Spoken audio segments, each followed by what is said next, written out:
नमस्कार। भारतीय राजनीति में आजकल एक ऐसे प्रस्तावित कानून पर जोर शोर से चर्चा है जिसने वाकई एक कह सकते हैं भूचाल सा ला दिया है। जी हाँ। हम बात कर रहे हैं संविधान 130वां संशोधन विधेयक 2025 की। इसे मीडिया और राजनीतिक गलियारों में अनौपचारिक रूप से पीएम-सीएम पद समाप्ति विधेयक कहा जा रहा है। जी हाँ, और ये जो अनौपचारिक नाम है ना, यही इसके सबसे विस्फोटक पहलू की तरफ इशारा करता है। जरा सोचिए, देश के प्रधानमंत्री या किसी राज्य के मुख्यमंत्री या कोई भी मंत्री, उनका पद कुछ खास हालात में सिर्फ 30 दिनों के अंदर अपने आप खत्म हो सकता है। 30 दिन में? हाँ, स्वतः समाप्त। ये प्रावधान ही अपने आप में बिल्कुल नया है, अभूतपूर्व। और यही कारण है कि ये इतने गहरे विमर्श और उतने ही तीखे विवाद का मुद्दा बन गया है। हाँ, बिल्कुल। तो आज हम इसी विधेयक की तह तक जाने की कोशिश करेंगे। आखिर ये है क्या, वो कौन सी परिस्थितियां हैं जिनमें ये लागू होगा, ये कैसे किसी चुने हुए प्रतिनिधि के मंत्री पद को समाप्त कर सकता है, और शायद सबसे जरूरी सवाल कि इसके पीछे सरकार का तर्क क्या है और विपक्ष क्यों कह रहा है कि ये लोकतंत्र के लिए खतरा है। हाँ, तो हमारा मकसद यही रहेगा कि इस प्रस्तावित संशोधन की बारीकियों को समझें, इसके जो संभावित दूरगामी परिणाम हो सकते हैं और इससे जुड़े जो जटिल विवाद हैं उन्हें आसान भाषा में समझने की कोशिश करें। जी, तो चलिए इस अहम मुद्दे पर गहराई से बात करते हैं। तो सबसे पहले ये शुरू कैसे हुआ, मतलब इसकी औपचारिक शुरुआत संसद में कब और किसने पेश किया इसे? देखिए, ये विधेयक, जिसका ऑफिशियल नाम है संविधान 130वां संशोधन विधेयक 2025, ये इसी महीने 20 अगस्त को लोकसभा में देश के गृह मंत्री श्री अमित शाह जी ने पेश किया था। अच्छा, 20 अगस्त को? जी हाँ, और इसके पेश होते ही राजनीतिक माहौल एकदम गर्मा गया। गर्मा गया होगा। और वो मेन पॉइंट क्या है जिस पर सबका ध्यान टिका है? ये 30 दिन वाली शर्त। इसी ने इसे इतना विवादास्पद बनाया है ना? हाँ बिल्कुल। देखिए, इसका जो मूल प्रस्ताव है वो ये है, अगर कोई व्यक्ति जो केंद्र सरकार में या किसी राज्य सरकार में मंत्री है, ठीक है। हाँ, और इसमें प्रधानमंत्री और मुख्यमंत्री भी शामिल हैं, उसे किसी ऐसे गंभीर आपराधिक मामले में गिरफ्तार किया जाता है। गंभीर आपराधिक मामला मतलब ऐसा मामला जिसमें दोषी पाए जाने पर कम से कम 5 साल की सजा हो सकती है। ओके, कम से कम 5 साल। जी, और वो व्यक्ति गिरफ्तारी के बाद लगातार, ध्यान दीजिएगा, लगातार 30 दिनों तक न्यायिक हिरासत या जेल में रहता है। 30 दिन लगातार? हाँ, तो 30 दिन पूरे होते ही उसका मंत्री पद अपने आप ऑटोमेटिकली खत्म हो जाएगा, स्वतः समाप्त। अच्छा, यानी कि पद जाने के लिए कोर्ट का जो फाइनल फैसला होता है उसका इंतजार नहीं करना होगा, सिर्फ 30 दिन लगातार हिरासत में रहना ही काफी होगा। ये तो अभी के सिस्टम से बहुत अलग लगता है। अभी तो दोष साबित होने के बाद ही कुछ होता है ना? आपने बिल्कुल सही पकड़ा। यही इस विधेयक का सबसे क्रांतिकारी और कह सकते हैं सबसे ज्यादा बहस छेड़ने वाला पहलू है कि पद खत्म होने का आधार कोर्ट का अंतिम फैसला नहीं, बल्कि सिर्फ 30 दिनों की लगातार कैद होगी। ये एक तरह से जो सिद्धांत है ना, इनोसेंट अंटिल प्रूवन गिल्टी, यानी जब तक दोषी साबित ना हो जाए तब तक निर्दोष, हाँ, उस पर भी सवाल खड़े करता है, कम से कम राजनीतिक पद के लिहाज से। ये वाकई एक बड़ा वैचारिक शिफ्ट है। अच्छा, ये नियम किस किस पर लागू होगा फिर? क्या सिर्फ कैबिनेट मंत्री या राज्य के मंत्री, या दायरा और बड़ा है? ये केंद्रीय मंत्री परिषद के सभी सदस्यों पर लागू होगा, कैबिनेट मंत्री हो, राज्य मंत्री हो, हाँ, राज्यों के मुख्यमंत्री और उनके मंत्री परिषद के सदस्य, और यहां तक कि देश के प्रधानमंत्री पर भी। मतलब समान रूप से सब पर लागू होगा, किसी को इसमें छूट नहीं दी गई है। प्रधानमंत्री और मुख्यमंत्री भी इसके दायरे में? ये तो सच में बहुत बड़ी बात है। उनके मामले में क्या प्रक्रिया होगी? क्या वहां भी पद ऑटोमेटिकली खत्म हो जाएगा? हाँ, सिद्धांत तो वही है, लेकिन प्रक्रिया में एक छोटा सा, कह सकते हैं, फर्क बताया गया है।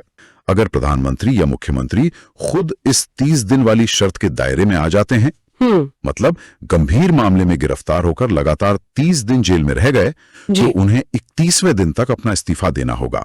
और अगर वो इस्तीफा ना दें तो? मान लीजिए कोई प्रधानमंत्री या मुख्यमंत्री मना कर दे इस्तीफा देने से। देखिए, उस स्थिति में विधेयक के जो प्रावधान हैं, उनके अनुसार उनका पद अपने आप ही समाप्त माना जाएगा।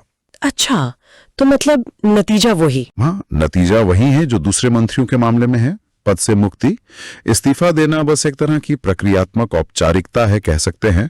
अंतिम परिणाम तो तय है। अगर कोई इस नियम के तहत पद खो देता है पर बाद में जेल से छूट जाता है, तो उसे दोबारा उसी पद पर नियुक्त किया जा सकता है, क्या ये सही है? हाँ, ये एक बहुत ही रोचक और शायद कुछ लोगों को थोड़ा विरोधाभासी भी लगे विधेयक में ऐसा कोई साफ प्रावधान नहीं है जो किसी व्यक्ति को जेल से रिहा होने के बाद, भले ही मामला अभी कोर्ट में चल रहा हो, दोबारा प्रधानमंत्री, मुख्यमंत्री या मंत्री बनने से रोकता हो। तो हाँ, सैद्धांतिक रूप से ये मुमकिन है कि कोई नेता 30 दिन जेल में रहने की वजह से पद खो दे, फिर जमानत पर बाहर आए और उसे फिर से उसी पद पर बिठा दिया। ये पहलू निश्चित रूप से आगे और बहस का मुद्दा बनेगा कि क्या ये बिल के जो कथित उद्देश्य हैं उन्हें कमजोर तो नहीं करता। ये वाकई सोचने वाली बात है। चलिए अब थोड़ा संवैधानिक पहलू पर आते हैं। संविधान में संशोधन की बात हो रही है, तो ये जानना जरूरी है कि हमारे संविधान के किन मूल हिस्सों को, किन अनुच्छेदों को ये प्रभावित करेगा। देखिए, ये संशोधन मुख्य रूप से संविधान के 3 महत्वपूर्ण अनुच्छेदों में बदलाव लाएगा। पहला है अनुच्छेद 75। ये केंद्र सरकार के गठन से जुड़ा है, मतलब प्रधानमंत्री और उनकी मंत्रिपरिषद की नियुक्ति, उनका कार्यकाल, उनकी सामूहिक जिम्मेदारी वगैरह। ठीक है, आर्टिकल 75। दूसरा है अनुच्छेद 164। ये बिल्कुल वैसे ही राज्य सरकारों के लिए प्रावधान करता है, यानी मुख्यमंत्री और राज्य मंत्रिपरिषद की नियुक्ति और कार्यकाल के नियम तय करता है। ओके, 164 राज्यों के लिए। और तीसरा है अनुच्छेद 239 AA। ये खास तौर पर राष्ट्रीय राजधानी क्षेत्र दिल्ली की सरकार, वहां के मुख्यमंत्री और मंत्रिपरिषद के बारे में व्यवस्था देता है। तो इन अनुच्छेदों में नई शर्तें जोड़ी जाएंगी। इसका मतलब ये हुआ कि ये केंद्र, राज्य और दिल्ली सरकार तीनों लेवल पर लागू होगा। क्या ये सिर्फ राज्यों तक ही सीमित है या फिर उन केंद्र शासित प्रदेशों पर भी लागू होगा जहां अपनी विधानसभाएं हैं और सरकारें हैं, जैसे पुडुचेरी या जम्मू कश्मीर? स्रोत ये साफ करता है कि इसका असर सिर्फ राज्यों तक ही सीमित नहीं रहेगा। ये प्रावधान जम्मू कश्मीर और पुडुचेरी जैसे केंद्र शासित प्रदेशों पर भी लागू होंगे। अच्छा, क्योंकि वहां भी चुनी हुई विधानसभाएं हैं और मंत्री परिषद काम करती हैं। तो मतलब जहां भी इस तरह की मंत्री वाली व्यवस्था है, ये कानून लागू करने का प्रस्ताव है। कोशिश शायद एकरूपता लाने की दिख रही है। ठीक है, अब ये तो साफ हो गया कि बदलाव बड़े हैं और काफी व्यापक भी, लेकिन इन्हें हकीकत बनाने की प्रक्रिया क्या होगी? क्योंकि ये कोई मामूली कानून तो है नहीं, ये संविधान संशोधन है। बिल्कुल सही समझा आपने। संविधान संशोधन की प्रक्रिया जो है वो सामान्य कानून बनाने से कहीं ज्यादा पेचीदा और कह सकते हैं सख्त होती है।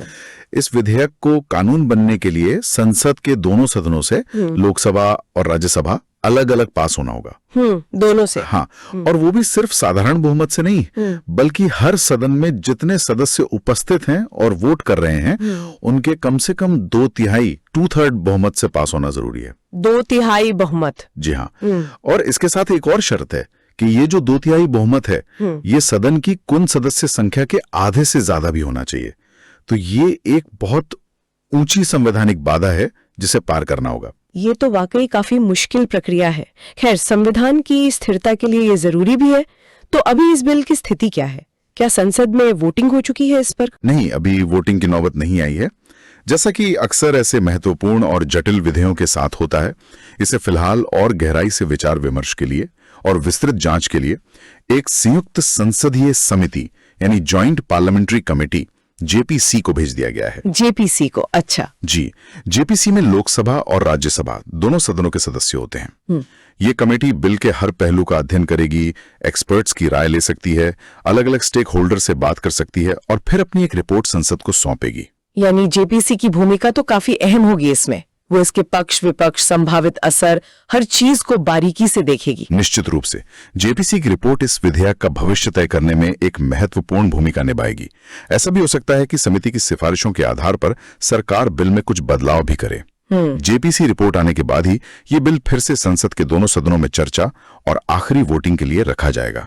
तो अब ये प्रक्रिया चल रही है और इसमें कुछ वक्त तो लगेगा। तो मतलब अभी इस पे काफी मंथन बाकी है। और मंथन की बात करें तो इस विधेयक को लेकर राजनीतिक और सार्वजनिक बहस तो जबरदस्त छिड़ी हुई है। सरकार क्या कह रही है, विपक्ष क्या कह रहा है? हाँ, टकराव तो बेहद तीखा है और दोनों ही पक्षों के अपने अपने मजबूत तर्क हैं। सरकार का पक्ष ये है कि ये कदम भारतीय राजनीति को अपराध के दलदल से निकालने की दिशा में एक ऐतिहासिक और बड़ा सुधार है। बड़ा सुधार? जी। उनका तर्क है कि अगर कोई व्यक्ति गंभीर आपराधिक आरोप में 30 दिन जेल में रहता है तो नैतिक रूप से उसे मंत्री पद पर बने रहने का अधिकार नहीं होना चाहिए, भले ही कोर्ट का अंतिम फैसला बाद में आए। इससे व्यवस्था में पारदर्शिता आएगी, नेताओं की जवाबदेही तय होगी और जनता का शासन प्रणाली में विश्वास मजबूत होगा। सरकार इसे ईमानदार राजनीति की स्थापना के अपने वादे से जोड़कर पेश कर रही है। उनका नारा भी है, देश को ईमानदार राजनीति चाहिए। ये तर्क सुनने में तो काफी आकर्षक लगते हैं, क्योंकि राजनीति का अपराधीकरण तो वाकई एक बड़ी समस्या है हमारे यहाँ। लेकिन विपक्ष इसका इतना जोरदार विरोध क्यों कर रहा है? उनकी मुख्य चिंता क्या है? विपक्ष की जो सबसे बड़ी और सबसे गंभीर चिंता है वो इस कानून के संभावित दुरुपयोग को लेकर है। दुरुपयोग कैसे? उनका मुख्य आरोप यह है कि जो सत्ताधारी दल है, चाहे वो केंद्र में हो या राज्यों में, वो इस कानून को एक राजनीतिक हथियार की तरह इस्तेमाल कर सकता है। अच्छा। वे कहते हैं कि सरकार जानबूझकर विपक्षी दलों के बड़े नेताओं, मुख्यमंत्रियों या मंत्रियों के खिलाफ झूठे या मनगढ़ंत गंभीर आपराधिक मामले दर्ज करवा सकती है। फिर जांच एजेंसियों का इस्तेमाल करके उन्हें 30 दिनों तक जेल में रखवा सकती है, जिससे उनका मंत्री पद या मुख्यमंत्री, प्रधानमंत्री पद चला जाए, और ये सब कोर्ट का फैसला आने से बहुत पहले हो जाएगा। हाँ, ये डर तो समझा जा सकता है। अगर ऐसा हुआ तो किसी नेता का पूरा राजनीतिक करियर बिना दोषी साबित हुए ही खत्म किया जा सकता है एक तरह से। फिर तो न्यायिक प्रक्रिया का महत्व ही कम हो जाएगा। बिल्कुल। विपक्ष से न्यायिक प्रक्रिया से पहले सजा यानी पनिशमेंट बिफोर ट्रायल के तौर पर देख रहा है। उनका मानना है कि ये सत्ता के संतुलन को बुरी तरह बिगाड़ देगा और कार्यपालिका यानी सरकार को एक तरह से असीमित शक्ति दे देगा कि वो अपने राजनीतिक विरोधियों को चुन चुनकर निशाना बना सके। इसी गहरी आशंका के चलते तमिलनाडु के मुख्यमंत्री M.K. स्टालिन ने इसे काला विधेयक तक कह दिया है। उनका तर्क है कि ये लोकतंत्र की जड़ों पर हमला है। हमने संसद में भी इसके खिलाफ काफी हंगामा देखा था। खबरें थीं कि कांग्रेस और कई दूसरे विपक्षी दलों ने सदन में जोरदार विरोध प्रदर्शन किया। यहां तक कि कुछ सांसदों ने तो गुस्से में बिल की कॉपियां भी फाड़ दी। जी हाँ, विरोध काफी मुखर रहा है। संसद के अंदर नारेबाजी हुई, वेल में आना हुआ और बिल की प्रतियां फाड़ना, ये सब विपक्ष के गहरे गुस्से और असहमति का प्रतीक था। उनका मुख्य नारा यही है, ये लोकतंत्र को कमजोर करने की साजिश है। वो इसे राजनीतिक बदला लेने का एक हथियार मान रहे हैं। तो यहाँ एक तरफ तो राजनीति को साफ सुथरा बनाने का एक घोषित लक्ष्य है जी, और दूसरी तरफ इसके दुरुपयोग से लोकतंत्र को कमजोर करने की एक गंभीर आशंका है ना? आपने बिल्कुल सही निष्कर्ष निकाला। यही इस पूरे मामले का केंद्रीय द्वंद्व है। एक नेक इरादा, कम से कम घोषित तौर पर राजनीति का अपराधीकरण रोकना, और उसके लागू होने में दुरुपयोग की प्रबल संभावना। कानून का अंतिम स्वरूप कैसा होगा और फिर उसका जमीन पर इस्तेमाल कैसे होगा, यही तय करेगा कि कौन सा पहलू ज्यादा हावी होता है। चलिए अब इस प्रस्तावित कानून के जो संभावित फायदे हो सकते हैं और जो खतरे हैं उन्हें थोड़ा और व्यवस्थित तरीके से समझने की कोशिश करते हैं। अगर ये कानून बनता है तो इसके क्या पॉजिटिव परिणाम हो सकते हैं? संभावित लाभ गिनाए जा सकते हैं। पहला और सबसे प्रमुख फायदा ये हो सकता है कि ये वास्तव में गंभीर आपराधिक पृष्ठभूमि वाले लोगों को सत्ता के ऊंचे पदों से दूर रखने में मदद करे। अगर कोई मंत्री गंभीर आरोप में लंबे समय तक जेल में है तो उसका पद पर बने रहना नैतिक रूप से सही नहीं लगता। ये कानून उस स्थिति को ठीक करेगा। दूसरा, इससे आम जनता का राजनीतिक व्यवस्था और नेताओं पर भरोसा बढ़ सकता है, अगर उन्हें लगे कि सरकार अपराध के प्रति जीरो टॉलरेंस दिखा रही है। अच्छा।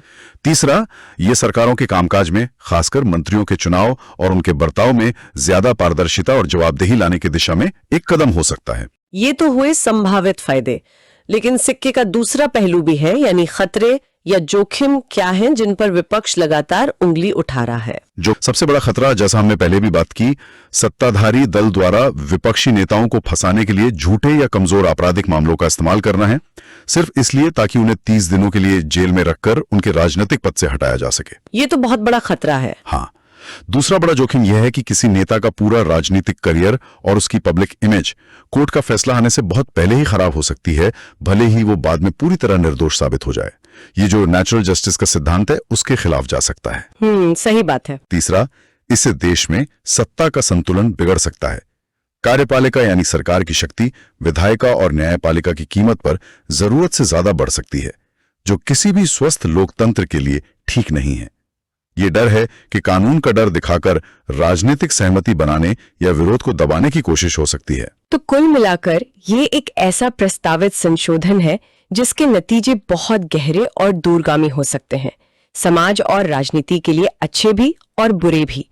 इसका असर सिर्फ नेताओं पर नहीं बल्कि पूरी लोकतांत्रिक प्रक्रिया पर पड़ सकता है। निसंदेह ये 130वां संविधान संशोधन विधेयक भारतीय राजनीति के पूरे ताने बाने को बदलने की क्षमता रखता है।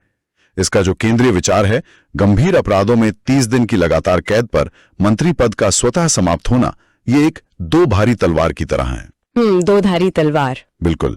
इसके पक्ष में जो तर्क दिए जा रहे हैं, शुचिता, जवाबदेही, और इसके विरोध में जो चिंताएं उठाई जा रही हैं, दुरुपयोग, लोकतंत्र पर खतरा, दोनों ही अपनी अपनी जगह वजन रखती हैं। तो यहाँ आकर हम उस बुनियादी सवाल पर पहुंचते हैं जो शायद श्रोताओं के मन में भी होगा।